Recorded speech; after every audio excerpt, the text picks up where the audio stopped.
First item on the agenda is a hearing on HB 2731, and this is the online marketplace bill that we have heard once last year, attempted to amend it last week, and the wheels kind of fell off of it, so we figured we'd get a new bill and a brief hearing.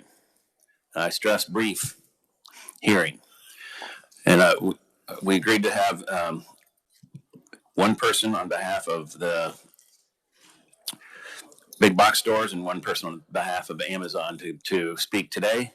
And with that, I'm going to open the hearing on HB 2731, and Charles can run through the bill without having to run through a crazy amendment.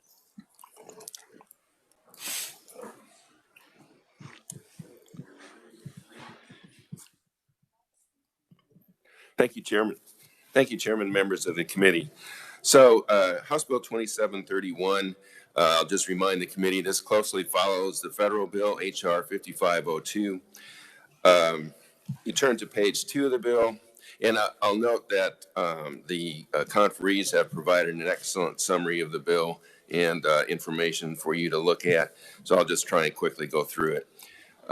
If you look at page 2 of the bill, the first section 2 there in the middle of the page, that is a section that discusses providing information, the provision of information to an online marketplace from the third-party seller. And that information, and of course, just to remind the committee, third-party seller is a defined term. You'll find that on page 1 of the bill, line 15, and thereafter, as well as the definition of online marketplace. That's on page 1 of the bill, too, in line 25, and those are important definitions. So what information is to provided the online marketplace by the high-volume third-party seller? Well, a bank account number, you'll see there, paragraph 1.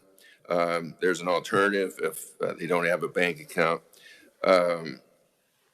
Also, contact information, paragraph 2. And there's kind of a list of what contact information needs to be provided.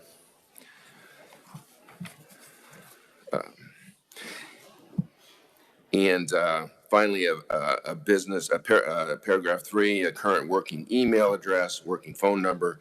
Paragraph 4 on page 3, business tax identification number, or if they don't have one, a taxpayer identification number.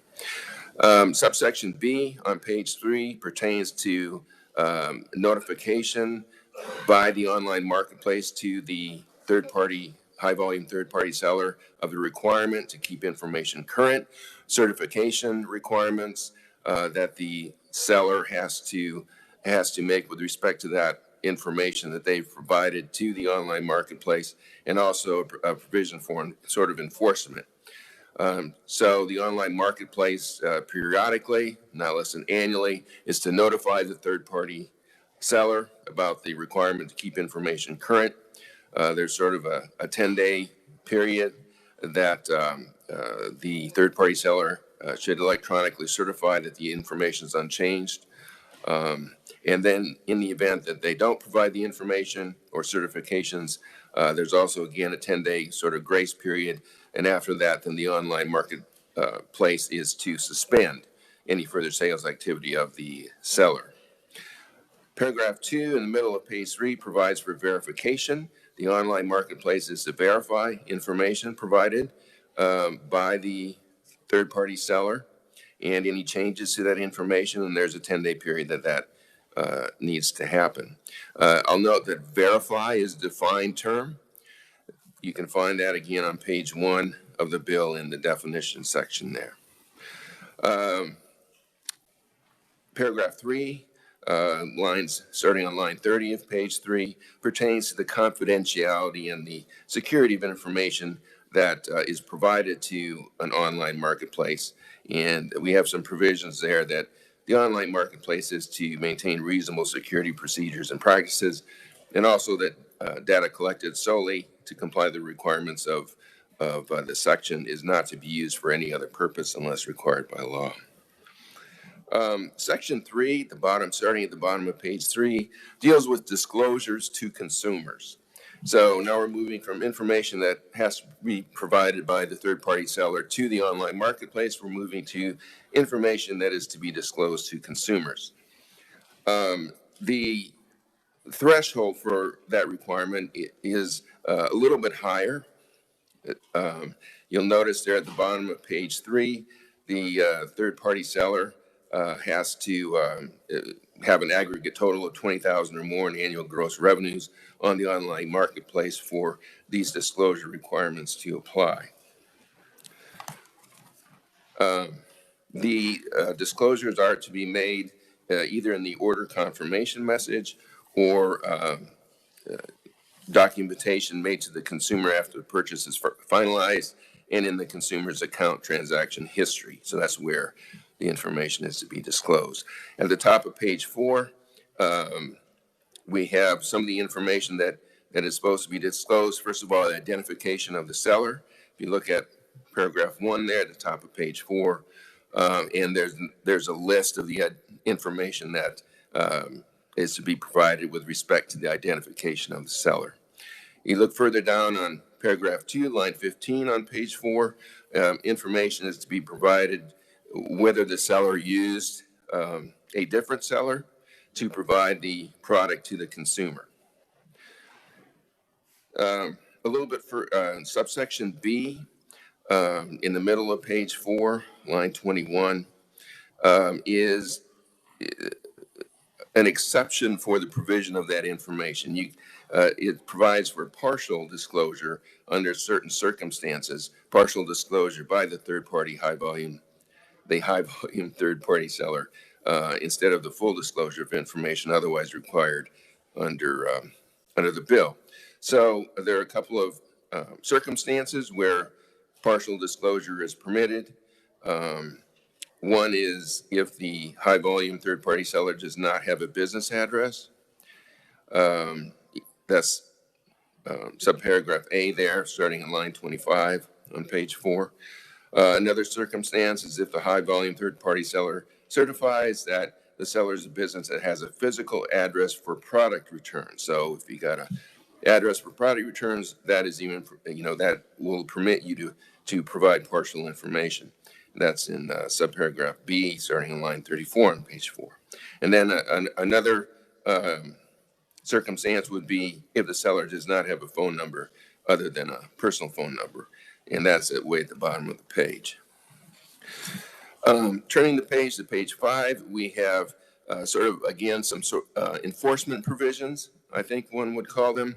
If the online marketplace becomes aware that the seller has made a false representation, then or has not provided responsive answers to consumers, then there's a provision there that the online marketplace is to give, again, that 10-day period for the seller to become compliant, and if not, then the online marketplace can suspend any future sales activity if the seller does not provide the information under subsection A.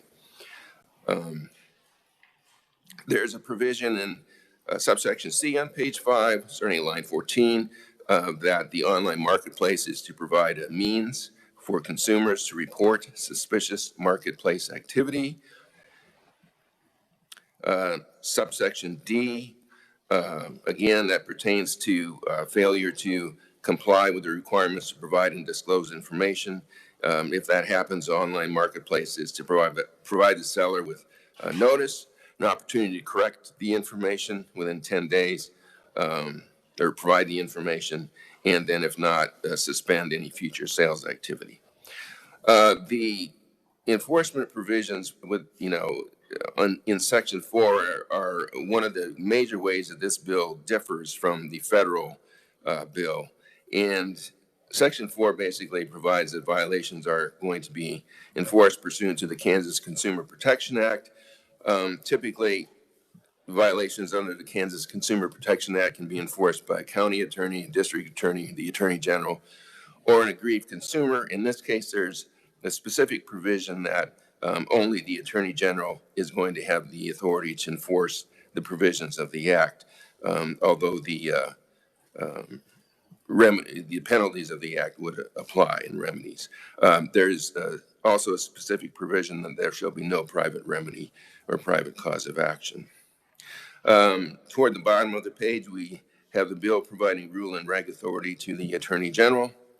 There is a provision way at the bottom that the bill is going to be part of the Consumer Protection Act.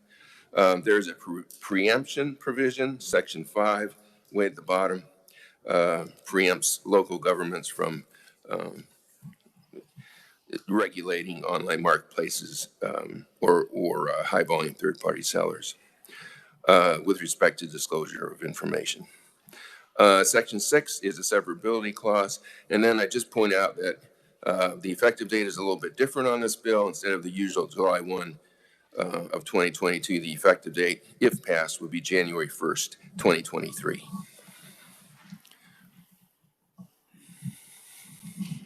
Okay, well, that was much easier. Any questions for the reviser? Representative Croft. Thank you, Mr. Chair. I do not have any questions, but I appreciate the call. I know it's unusual that I'm here. Yeah. Oh, I'm sorry. I must have just been excited that you're actually here today.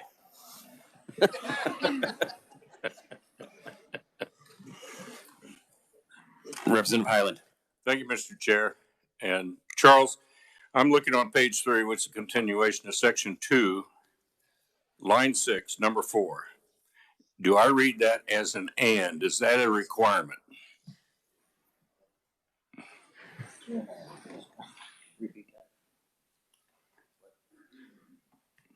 So page 3, line 6, number 4. Is that a requirement? Is there an and in front of that that means that will have to be provided? That's my question.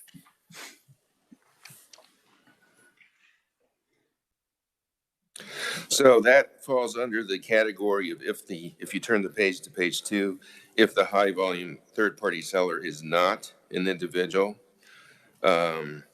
So first we've got an or, a copy of a valid government ID, or a copy of a government issued record or tax document, a current working email address. So that would still be or. Okay, and so yeah, I think one that falls under 2.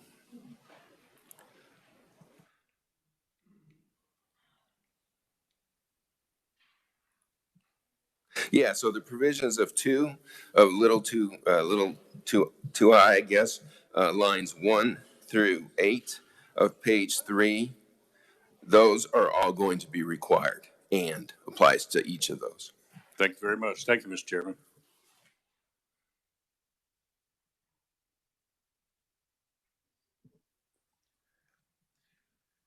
See, I think I had a question here. On the disclosure on the bottom of page 3, going on to page 4. Yes, Chairman, may I follow up with Go ahead. that? So the way this is structured, it looks like you either have to provide all the provisions on lines 1 through 8 of page 3 under the little 2I there. So you either have to provide all of those, or you have to provide the copy of a valid government issued identification. So there's an or you see at the bottom of page 2. So it's either you provide the information in little I on the bottom of page 2, or you provide all the information lines 1 through 8 on page 3.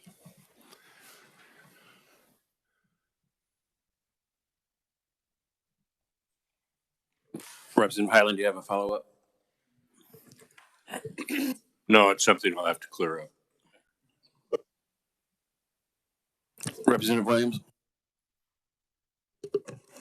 Thank you, Mr. Chair. And it's probably very obvious, and I think it is, but maybe just a concern, which you don't need to answer, just answer the obvious. Page 4 on line 8, we're talking about providing transparency to consumers so they know who they're making a purchase from. And you have to give the name of the seller or the seller's company name. But then when you get to B, it says the full physical address of the seller.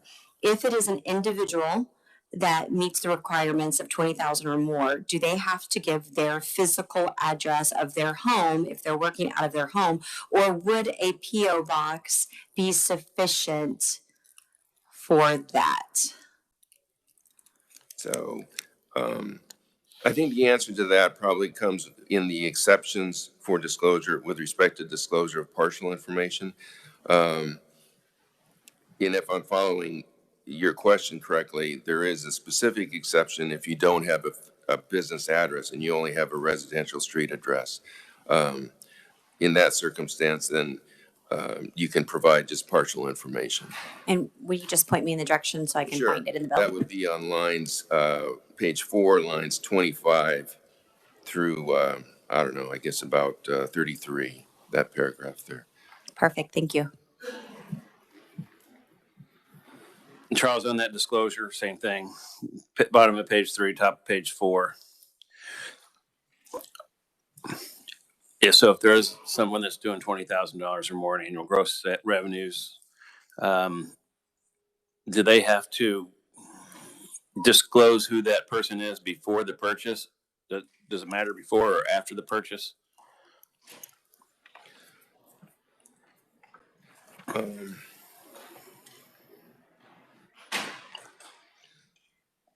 So the disclosure is, if you look way, if I understand your question correctly, if you look way in the bottom of page 3, disclosure is to be provided in the order confirmation message. That's the last line on page 3, or other document or communication made to the consumer after the purchase is finalized. Okay. All right. Thanks for clearing that up. Any other questions? Seeing none. Thank you, sir. Chairman, if I may, I think I messed up in response to Representative Highland's question. So can I return to that? Yeah, sure.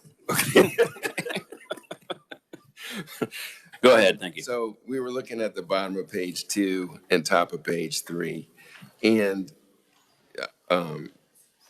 if I recall your question, Representative Highland, is what is required? So you start at paragraph 2, contact information.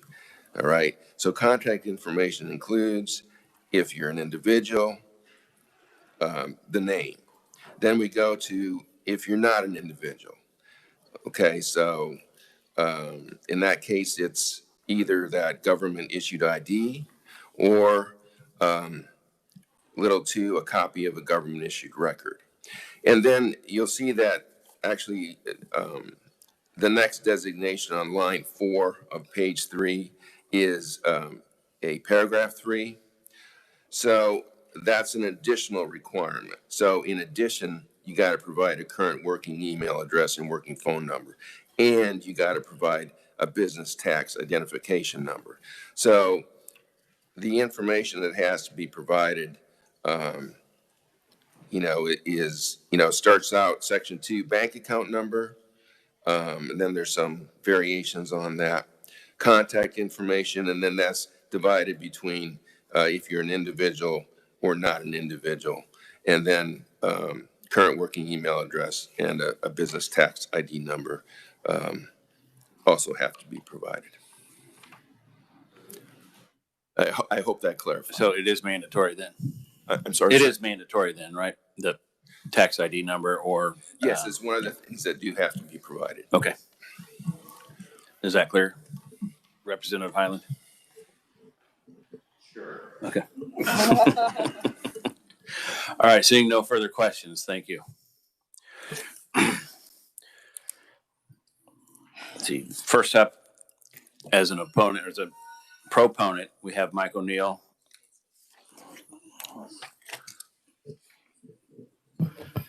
Thank you, Mr. Chairman, members of the committee. I'll try to be brief because I think the chairman is tired of seeing me on this particular bill. I just get that sense sometimes.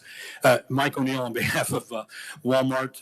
We're pleased to be in front of you with a cleaner version, the suggestion to get this bill cleaned up so that you're not dealing with a voluminous balloon looking at federal language. And what we had originally is, I think, very helpful. What we've tried to do, and Charles has walked you through there, put together a very simple section by section statement of what's in the bill. This really is a lot simpler than it sounds in terms of a consumer protection best practices bill for online marketplaces to have the same type of information provided that you would get at many times in a face-to-face type of transaction. The reason why we're here, just to kind of do the 3,000-foot view, is exemplified in some of the links to the articles that I have in my testimony. Won't take time to go through those, but even since last year, there's just been a multitude of cases in which there has been counterfeiting and stolen goods put online. So this is consumer protection. It's consumer protection for both the buyers. It's also consumer protection for the online platforms, of which Walmart is one, and we worked very hard with Amazon to come up with an agreed-to bill that we could present to you, and that's what we're doing today. We also have listed in our testimony all the players, not all the players, but many of the players who support this, including the Kansas Chamber, places like 3M, Lowe's, Rite Aid, Best Buy, Home Depot, JCPenney's, these online retailers who are looking to crack down. This is consumer protection. It's going to be in the Consumer Protection Act and enforced by the Attorney General. A lot of the questions have already been answered. I appreciate Charles's clarification. The business tax ID is required in all cases. There are 4 things, 1, 2, 3, 4 in the bill that are required. And tax ID is one of them. There is an exception if you've got a seller that qualifies as a high dollar seller, but their only physical address is their home. So we protect that address and have them provide additional information. Also an exception if they don't have a business number, it's a personal number. We protect that personal number and have them require additional information that then consumers can verify. I'd be happy to answer any questions that the committee might have. Committee, any questions? Seeing none. Thank you very much. Thank you, Mr. Chairman. Mm-hmm. Okay, we have another individual here that's representative of Amazon, I think wants to speak, and I'm sorry, I don't recall your name. Jumped up without being called. That's okay. Fix the mic for me. Caroline Joyner with Amazon. Thanks for the opportunity to be here today. Appreciate the committee's work on this issue. Amazon, along with our retail counterparts, do support a bill at the federal level that would create a national standard on seller verification and disclosure. We do believe a national standard is important on this one so our sellers don't face a 50-state patchwork. And that bill's making progress, but we were directed by you to work with Walmart, and we have to make sure that the bill you're looking at mirrors the federal bill, and the bill in front of you does that. So we appreciate that we've gotten to that point, and happy to answer any questions. Okay, would you? We don't have any written testimony from you. Would you provide that to us at some point today or this week? Yes, sir, we'll do. So we can get it in the minutes. Any questions?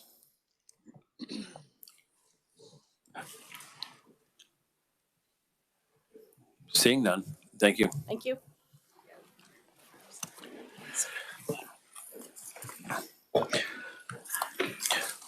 We don't have any opponents today or neutral. And so we'll go ahead and close the hearing on HB 2731.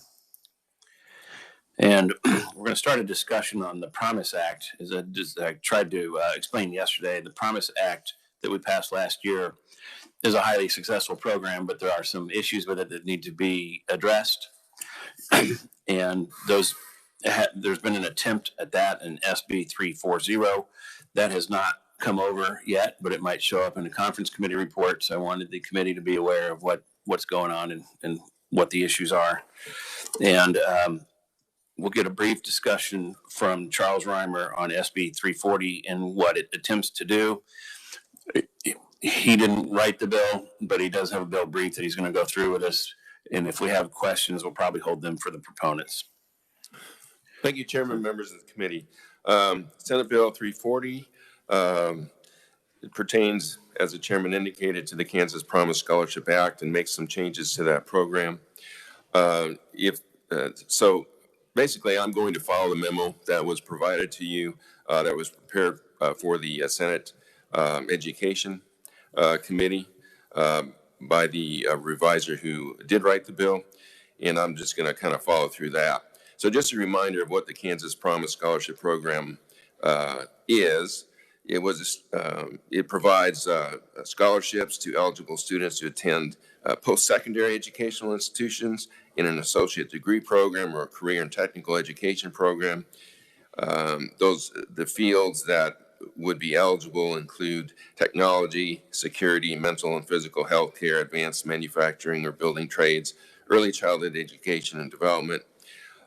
There's a requirement for scholarship recipients under the program that they live and work in Kansas for 2 consecutive years. The State Board of Regents administers the program.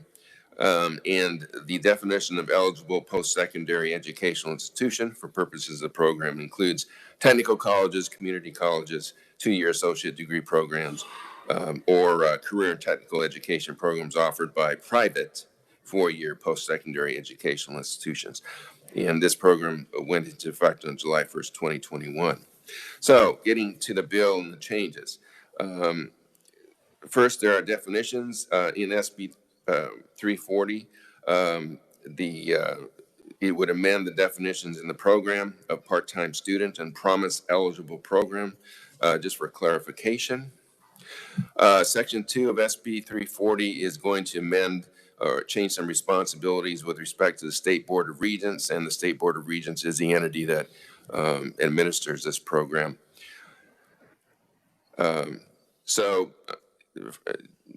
First of all, the statute at issue there establishes a program and requires the State Board of Regents to administer the program. And the amendments would extend the date to adopt the rules and regulations from March 1st, 2022 to March 1st, 2023, and then make some clarifications, including that the scholarship applications may be accepted throughout the year and processed in the order they were received. Terms and conditions of promised scholarship agreements cannot be more stringent than the requirements of the Act. The State Board of Regents may request information from state agencies necessary to administer the Act. Section 2 of SB 340 would also add that the State Board of Regents shall accept electronic signatures, enforce promised scholarship agreements, collect monies required to be repaid under the Act, establish that no institution may limit scholarship awards to certain programs or award less than the full scholarship amount a student qualifies for, and finally determine if scholarship recipients have fulfilled the requirements of the Act. And then there's some clarification of the information that's required to be contained in the annual report to the legislature, which is part of the requirements of the program, and also which associate degree programs may be designated as a promise eligible program. Section 3 of the bill pertains to 7432-273, which currently allows eligible post-secondary educational institutions to designate an additional program or a promise eligible program if it corresponds to a high wage, high demand, or critical need occupation. The bill would amend program to field of study, and the rationale for this, it would allow eligible post-secondary educational institutions to designate an additional field of study, not just one program. And institutions may designate a field of study to meet local employment needs in the areas of agriculture, food and natural resources, education and training, law, public safety, corrections and security, distribution and logistics, if the programs within such field of study correspond to a high wage, high demand, or critical need occupation, and the programs are offered as part of a field of study that such institution already has and maintains. One final thing that Section 3 does is it states that programs that have already been designated as promise eligible are to be maintained until all students currently enrolled in that program have exhausted their promised scholarship eligibility. Section 4 pertains to scholarship amounts and limitations. Under the current law, The statute that we're amending provides those limitations and appropriations for scholarship awards. Currently, scholarship awards are the amount of program tuition plus fees, plus books and materials, minus all other aid awarded to a student. Senate Bill 340 would state that aid is going to include grant scholarships or financial awards that do not require repayment, but does not include benefits or money received from the GI Bill or 529 accounts. Section 4 is also going to provide that promised scholarship awards are to be awarded for up to 68 credit hours or a total of 20,000 in scholarship awards over the lifetime of the student who received the scholarship, whichever comes first. Additionally, Section 4 would prohibit scholarship awards from being used to fund prerequisite classes that are not part of a promised eligible program or remedial courses unless they are in co-requisite format. So the last thing Section 4 does is it would require the Board of Regents to disperse funds on specific dates based on reimbursement requests from eligible post-secondary eligible institutions based on the actual amounts of scholarships awarded by the institution. The institutions will be required to submit reimbursement requests on specific dates. Section 5 pertains to student eligibility. So it would add the requirement that scholarship recipients be a U.S. citizen, allow students who have been in foster care at any time while in high school to be eligible to receive a scholarship, and clarify requirements for adult student eligibility. Section 5 also would clarify that in order to calculate scholarship amounts, the student's FAFSA form shall be determined to be valid and free of error codes. Section 6 pertains to promised scholarship agreements. Section 6 of the bill would require eligible post-secondary educational institutions to counsel eligible students on the requirements and conditions of the program. Institutions would also be required to provide the last known contact information of students to the Board of Regents and notify the Regents when a student completes the scholarship eligible program or exceeds the 48-month program completion requirement.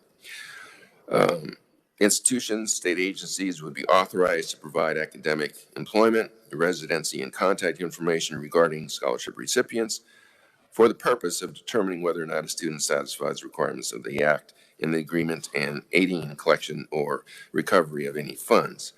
Section 6 finally would also state that the State Board of Regents is the entity responsible for collecting or recovering any funds that are required to be repaid pursuant to the Act.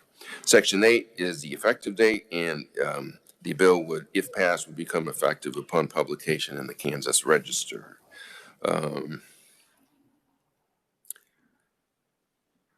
And that is what the bill does.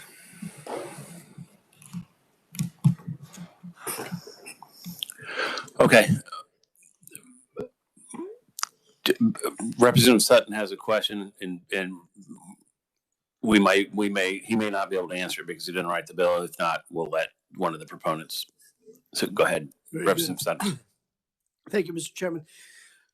I noticed the delay on promulgating rules and regs.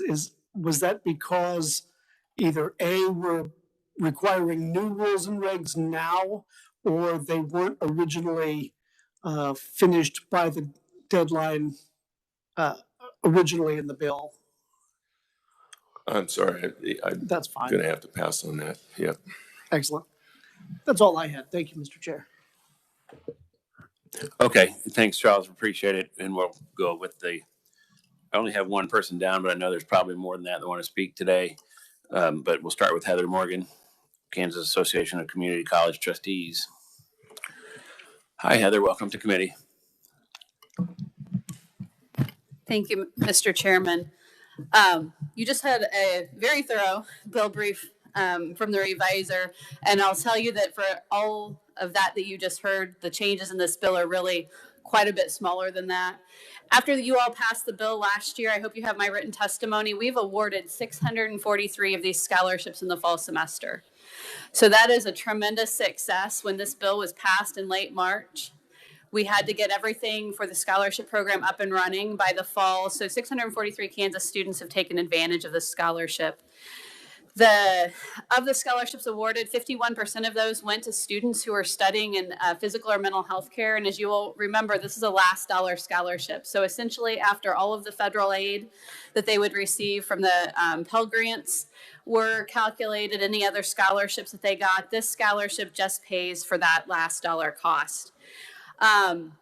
24% of the scholarships went to students in advanced manufacturing and building trades, 10% in early childhood and elementary education, and about 14% into information technology and cybersecurity. You can see in my testimony that we immediately, the community tech colleges and the private colleges, created a marketing campaign and logo for this scholarship, and I've included some of the demographics of the marketing campaign in the material. The bottom line is this is a way to enhance the Kansas workforce and keep them living and working in Kansas. We know that we've got to keep our most valuable asset, our Kansas students, in Kansas, and this is a way to help them afford college education, afford certificates and associate's degrees, and then immediately enter the Kansas workforce. You heard the reviser mention that the scholarship pays for tuition, fees, books, and supplies. So often for technical education programs, those fees and supplies can be as much as the tuition, because you have to buy the welding helmet, you have to buy some pretty expensive pieces of equipment. So I included in my testimony, just for 2 of the programs, the tuition, fees, books, and supplies at various community and technical colleges. And you can see, for example, automotive technology at Manhattan Tech will cost you about $9,400. At Seward County Community College, it costs you $4,100. So depending on where the student goes to school, what they choose to study, the Kansas Promise Scholarship is tailored, again, to just be that last dollar. We know that of the students that applied at just one institution, so I just tried to take a snapshot, this institution had 52 applications. Of the 52 applicants, 22 were awarded Kansas Promise scholarships. Of the number who applied, 9 students had full Pell Grants. So that's a victory. That means the state of Kansas paid 0, and those students who may have otherwise thought that college was out of their reach applied. The very first student that we tried to award a Kansas Promise Scholarship was at Kansas City, Kansas Community College, and they were so excited when they saw a marketing piece that they might be able to afford college. Well, they qualified for full Pell. So some of this is marketing to our Kansas students who thought that higher education was out of their reach. So what does Senate Bill 340 really do? When we started implementing the Promise Scholarship Act, I think everyone in this building and most other people outside of this building thought that the bill did one thing, and the actual legal language maybe said something else. So for example, if you might recall, the scholarship was for those 4 programs of study: advanced manufacturing, building trades, education, physical and mental health care, and then IT. And then there was a 5th program area that was added in conference committee by the House, and that was that each college got to choose one other program of study that was based upon the in-demand occupations in their region. So maybe Johnson County would choose logistics or something related to that, or maybe Seward County would choose something related to ag. We all understood that to be a program of study. So ag or logistics or public safety. The way it was interpreted by the Board of Regents was crop science only, or animal husbandry only, not agriculture. And so what this bill does is clarifies what we all thought it did last year, was change it from a program to a field of study. Additionally, last year, the bill had a 21 years of age limit for adult students. So we actually created a donut hole. So it was for recently graduated high school students and students who are at least 21 years of age. So what Senate Bill 340 does is say, we don't really care how old you are, as long as you've lived in Kansas 3 years and you can prove it, you are eligible for a Kansas Promise Scholarship. The other major clarification in the bill was related to who enforces the clawback provisions of the scholarship. So in exchange for this scholarship, students are guaranteeing that they're going to live and work in Kansas for 2 years. Under the previous bill, some believe that the Board of Regents did not have the authority to claw back. And so this is making it really clear that that's the Board of Regents' responsibility, not 32 institutions of higher education trying to do that when we have a better mechanism to move forward. So far, of the 643 application or scholarships that have been awarded, we believe projecting out through the end of the fiscal year that that'll cost around $5 million. So most of the average scholarships, if you look at my testimony, you can see that the average scholarships are $1,500. So after all the other scholarships that they've got to apply, the Kansas Promise Scholarship is really coming in at the very end and paying for those uncovered costs. There are some other things that I would just term as very technical. You heard Chuck mention the FAFSA application, free of error codes. That's very much inside baseball, but it's a term of art in student financial aid. So making sure that all of our financial aid directors across 32 institutions understood how to apply this scholarship was really important. The other thing that we did was we further defined like how many hours is the Promise Scholarship can pay for. Last year, it didn't say anything about that. I think we all assumed that you're getting one certificate or you're getting one associate's degree. That wasn't in the bill. And so we put a cap on 68 hours. A normal associate's degree is 60. Some healthcare programs are a little more. So 68 hours is now in the bill. And then we further defined what does a part-time student mean. So the biggest things that are changing in 340 are getting rid of the donut hole in terms of student eligibility, clarifying what we thought we all already did, and then the field of study issue. I'm going to stop there and see if the committee has any questions. Representative Highland and then Williams. Thank you, Mr. Chairman, and thank you for coming. Appreciate that. I'm looking on, I guess it's page 2 and your charts there.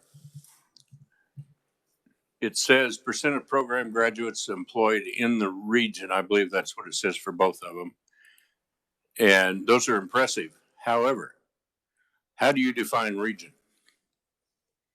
I believe it's the state of Kansas and then a little bit of the Missouri metro and the Kansas City region. Okay. Thank you. Thank you, Mr. Chairman. Representative Williams. Thank you, Mr. Chair. So the purpose of this bill is to fill expanding workforce gaps. Is that correct? Yes. Okay.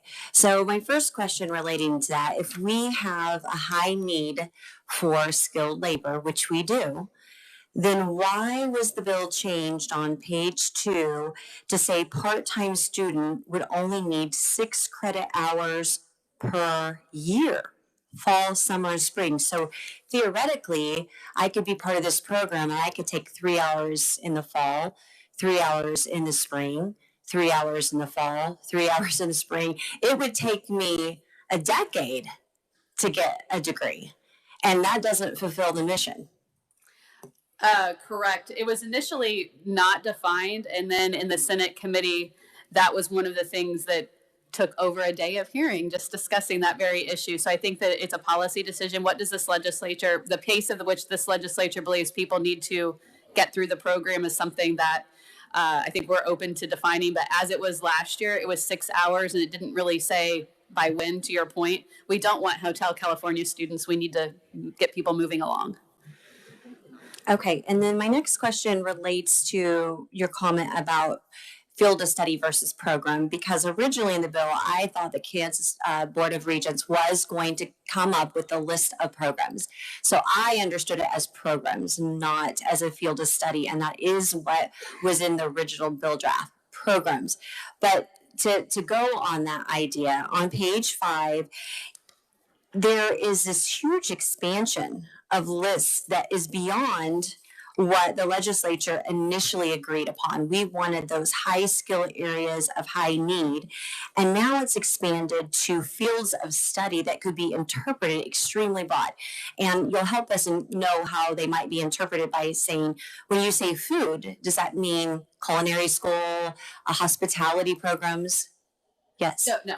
Oh, so I'm understanding your question. So this list comes off of the KBOR K-TIP report, and these are sort of just the categories within the K-TIP report. And so then it has to be a high wage, high demand program within this list. So for example, let's just go with food server training or something like that. That would be definitely low demand, or might be high demand, but it's low wage. So that would not qualify. So what will happen was, so someone will choose, let's just say the law of public safety. They choose that field of study. So then only programs within that field of study that meet the high wage, high demand criteria by the Board of Regents will be approved by the Board of Regents to be qualified for the Kansas Promise Scholarship. So for example, perhaps firefighter and police officer would both be high wage, high demand. And so those would be approved, but maybe like paralegal, not going to be approved, though it's in that category. So it's saying you can have multiple programs as long as they meet that high wage, high demand list. And the reason there's so many edits on this is because we wanted to be very specific that what you were concerned about does not happen. We do not want to be giving these scholarships for things that are not high wage or high demand. Okay, so then if we look at the bill, and I'm trying to locate those items that are listed on page 5, items 7 through 11, those are not determined by the individual schools. It's determined and approved by KBOR. So an individual school would choose one of the, on line 7 through 11, the individual schools chooses one of those. So let's just say they choose the law of public safety. I understand that, but who approves it? KBOR would then approve the programs under that umbrella that will be high wage, high demand. And then also the report back that you provided, it was the first time I saw the report. So why the changes after only 1 year of the program? Why not try to drive up student participation in these other areas of high need versus some of these others? Why not try to work in the confines of what the original intent was before 1 year later making some really huge changes? When we worked on this issue with Senate leadership and House leadership this summer, everyone believed that it was field of study and not program, even though it said program. And so there was never even a discussion about not fixing that because everyone thought that's what we were doing last year, quite honestly. Okay, that wasn't really my question, but I thought it was program. I'm surprised. I'll follow up on that later. Representative Clayton. Thank you, Mr. Chair. The discussion regarding so-called Hotel California students, I wonder, and again, since I wasn't part of this decision-making process, I'm just trying to follow this line of questioning. Do you think that it might have been intended for non-traditional students? I mean, when I was young, I had siblings. My parents were going to college. They weren't taking a ton of hours per semester because they had us to take care of. It's very difficult to go to school when you have children. So is this more geared towards non-traditional students, or just what was the line of thinking there? Well, 80% of Kansas Community College students are part-time. And so I think the question is not that part-time students, clearly our students have other lives and don't take a full load generally, but I think the question is, do they have to take 6 hours in the fall and the spring? Do they just have to take 6 hours for the whole calendar year? That's the policy choice that we're struggling with. I don't think anyone thinks that if we were to limit this to full-time students, we would have not nearly as many students as we have now. So I think that we're trying to seek the balance of what is part-time and making progress versus what is part-time and not likely to finish. So definitely our students do face barriers and most of them are not going full-time. Would it be possible to perhaps get data going back for a lot of our community colleges indicating graduation rates and amount of hours taken per semester? I mean, obviously that would involve a lot of work to do that research, but I wonder if that might be helpful when it comes to making those types of decisions as to how we determine success based on how many hours per semester someone takes or doesn't. That might be part of a larger philosophical discussion, but to me, this definitely seems like a non-traditional student sort of situation, which is exactly the type of people we're trying to help. Right. The other thing to keep in mind is, so we have certificates that are only 30 hours in length. Not everybody's getting an associate's degree. They may be getting a very short-term certificate, and so that 6 hours might seem small, but if you're not going for a 60-hour degree, maybe it's not such a big deal. So this was just sort of the compromise. All groups that were affiliated by this bill met extensively to try to reach this compromise. So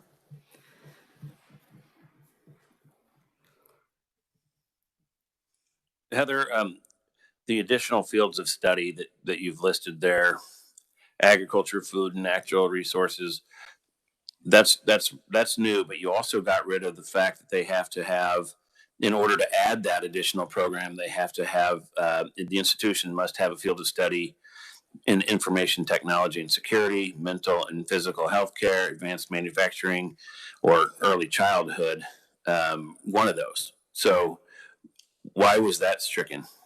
Are there colleges that don't offer any of those that also wanted to participate? This has to do with the clarification of how it was drafted. So in order to qualify, you've got to be either a community technical college or a private college that has 2-year degree certificates.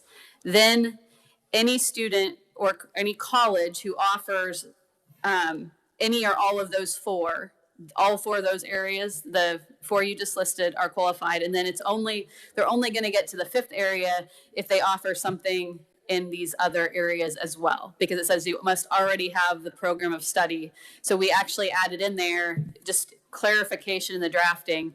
So essentially all schools that have any of those 4 that you just listed will qualify. And then if they want this other area, then they have to already have that other umbrella area, and then the program must be high wage, high demand under that. So it really wasn't trying to change anything. It was just trying to draft it more clearly. And this is what really was confusing in the Senate, and the reviser tried to get it more clear.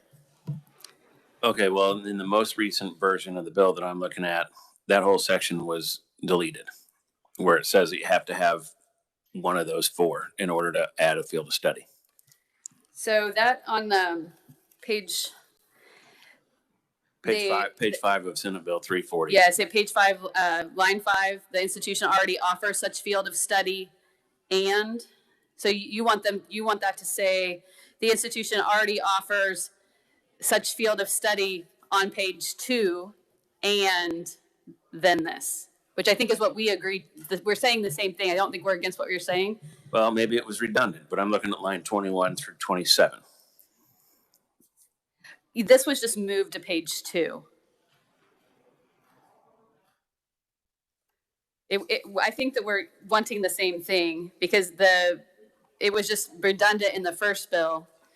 It was in 2 different places, and so they added on like page 3, line 17 through 25.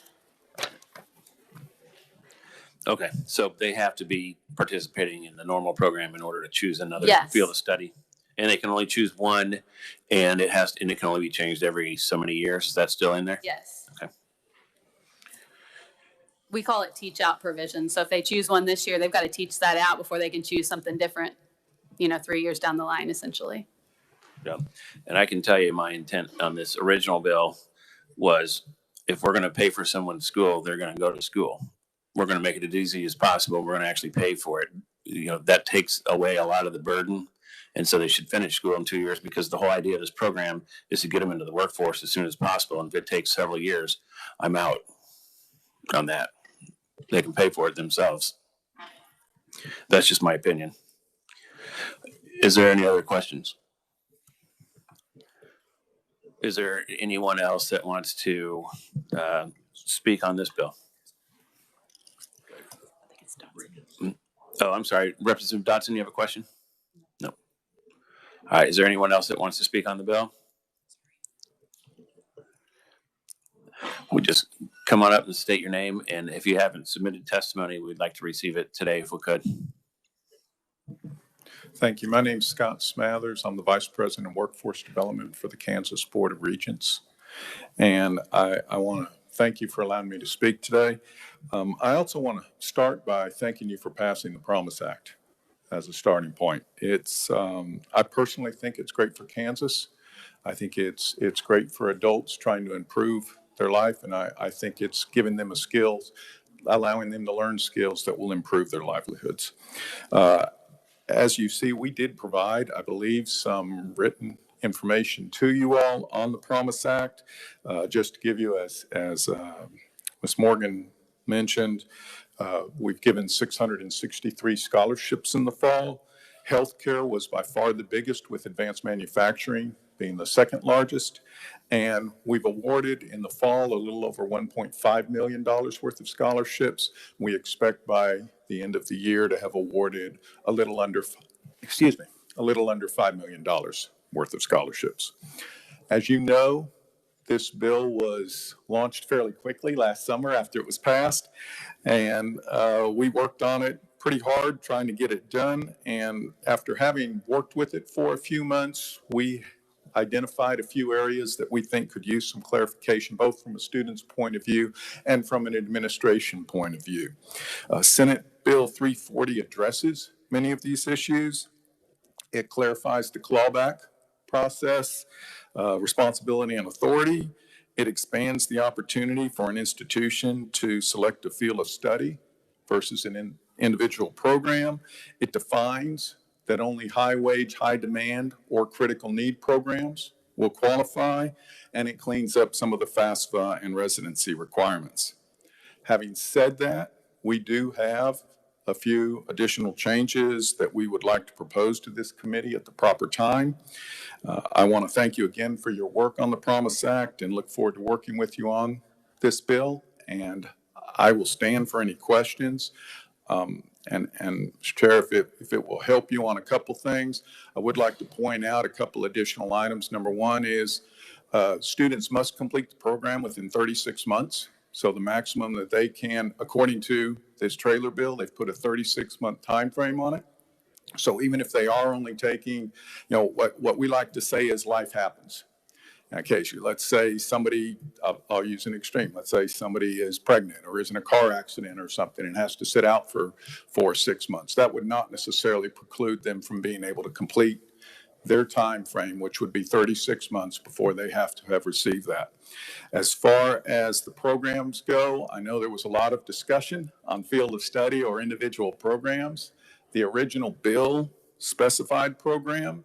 It specified that you had to have a certificate related to that program, and you do not give certificates in field of studies. You only give certificates for actual programs. And it identifies that it had to be a high wage or high demand program, and fields of study are not classified as high wage or high demand. So that is why we felt, based off of what the bill said, that it had to be a program and not a field of study, and that has been changed here. As far as the rules and regs, which were asked, and I apologize, I'm jumping around a little bit, but I was listening. We have put a first draft of the rules and regs through the budget and the Department of Administration review process. At that stage, we stopped though because this trailer bill was launched and moving forward, and there were so many significant changes to it that we felt like it was defeating the purpose to roll out a new set of rules and regs if a trailer bill was coming through. So we held off there, but we do, if for instance, this bill did not go forward, we think 90 to 120 days we would be through, but we already have run it by those two entities. And with that, sir, I apologize. I kind of went off script, but I will answer any questions. Oh, that's quite all right. So did you say that it would be your preference to keep programs and not fields of study? No, sir. It depends on what the bill says. If the bill comes in and is changed to where you say that you want them to be able to select one additional field of study, then they will get to choose the field of study. We will go through and identify the high wage, high demand programs in that field of study, and those will qualify. In addition, if the college wants to come and ask, they can also ask for a critical need program if they so choose. Can you tell me where in the bill you referenced the 36 months? Yes, sir. Let's see here. It goes through, and it was actually changed from the original bill had 48, and they moved it down to 36 months. And I should know exactly where it's at. It's in there. I'm being told it's page 10. I'm sorry, what? I'm being told it's page 10, so I'll just. Oh, thank you. I apologize. It would have taken me longer to get there, so I just kind of know what they had written in there, so I knew it was there. But yes, sir. Okay. Any questions from the committee? Representative Croft.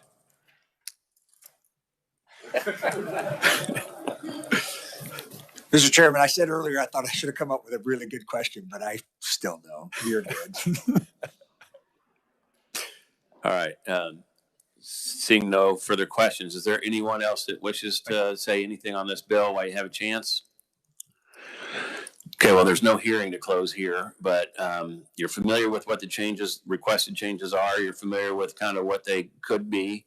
If you have any issues with that, I would get with either, if it gets into a conference committee, it'll be probably me and Marty or Representative Long and Representative Clayton.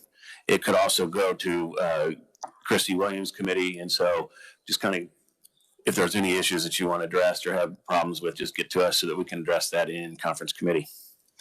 With that, we're going to go ahead and move on. We're not going to work any bills today, but tomorrow we will work SB 382 and SB 493. If we have time, HB 2731 that we heard today, and SB 150, if they can clean that up, because it was another train wreck sent over from the Senate. I'm sorry. Okay. The testimony that he was referencing, the previous conferee he was referencing, was just sent out to you. If we don't get through all four of those bills tomorrow, we will come back on Thursday and finish them up. Thank you. We're adjourned.